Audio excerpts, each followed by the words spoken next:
میں ایک آیت ہے کہ اگر تمام سمندر تمام سمندر میرے رب کے کلمات کو کھولنے کے لیے مقرر ہو جائیں تو وہ کلمات میں جو علم پوشیدہ ہے وہ اس کو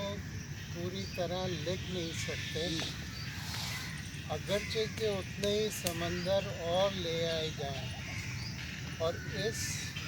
مفصل کتاب کے بارے میں لوگوں کا یہ خیال ہے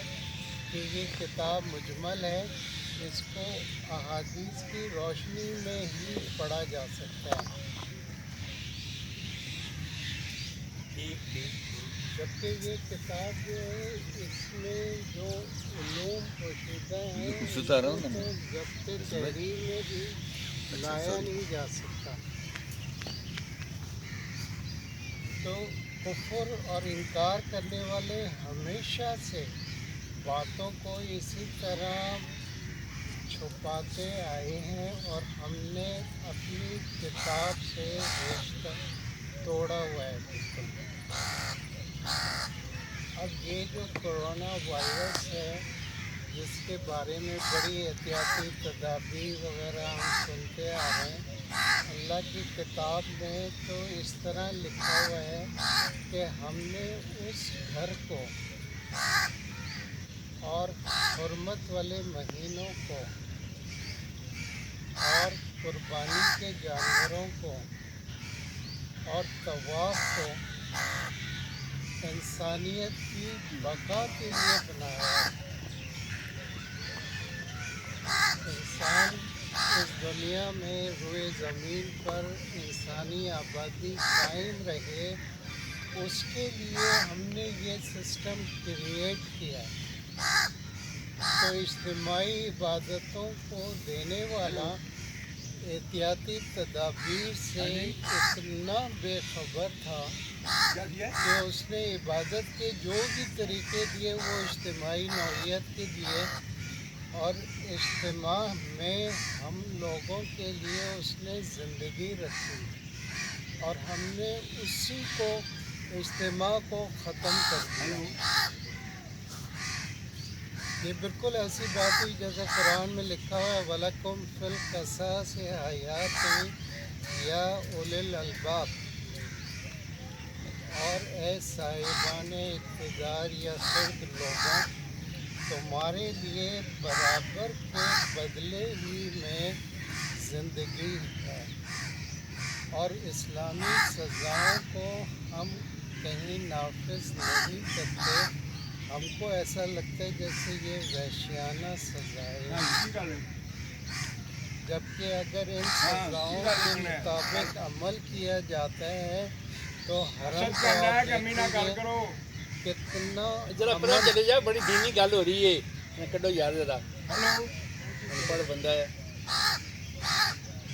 کتنا پرامن بنا دیا اللہ تعالیٰ نے حرم کو کہ آس پاس سے لوگ اچک لیے جاتے ہیں، لیکن حرم میں یا اس کے ارد گرد جو آبادیاں ہیں وہ بہت ہی زیادہ سکون سے رہتے ہیں، کاروبار بھی کھلے چھوڑ کے چلے جاتے ہیں نمازوں کے وقت۔ تو اللہ کی نعمتوں کا انکار کرنا، باطل کے اوپر ایمان لانا، تو ہم اپنے لیے خود ہی پریشانیاں کریٹ کرتے چلے جا رہے ہیں۔ اللہ تعالیٰ نے تو اجتماع میں اتنا زیادہ برکت رکھی ہے کہ ہمارے لیے ایک طرح سے ملٹی ویکسینیشن سینٹر بنا دیا کہ دنیا میں ہر کونے خدرے سے لوگ نکل کے آتے ہیں وہاں حج کرنے کے لیے، اور اس طرح پوری دنیا کا مائکروبیل فلورا سے ہمیں واقفیت مل جاتی ہے، اور ہم جب حج کر کے واپس آتے ہیں تو اپنے اپنے علاقوں میں ہم موبائل ویکسینیشن سینٹر بنتے ہیں، اور اسی لیے مسلمان ممالک میں اس بیماری کا وہ رسپانس ہی نہیں ہے جو اٹلی یا اسپانیہ میں ہے۔ یہاں تو بمشکل 1%